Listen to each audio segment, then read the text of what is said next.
Actually હું poem લખું છું.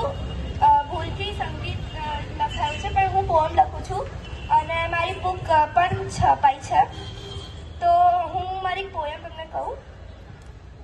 આદરણીય ટ્રસ્ટીગણ, ઉપસ્થિત વડીલો અને મારા મિત્ર, રિશ્વી શાના જય શ્રી કૃષ્ણ, જય જિનેન્દ્ર. મારી આ નાનકડી પ્રવૃત્તિને આપે આ મંચ પર આવકારી એ બદલ હું આપનો હૃદયપૂર્વક આભાર વ્યક્ત કરું છું.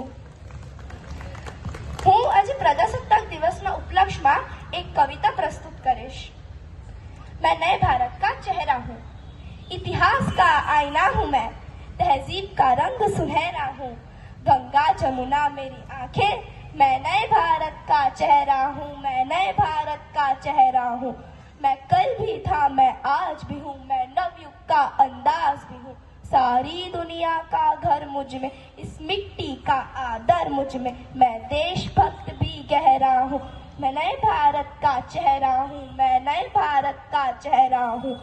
मैं बेटी की मुस्कान में हूँ, मैं नारी के सम्मान में हूँ, विज्ञान में, किसान में, हर वीर में और जवान में.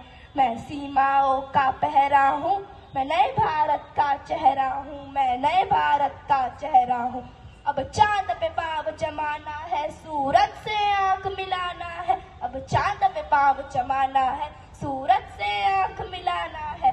एक नया सवेरा लाना है, संकल्प नया दोहराना है.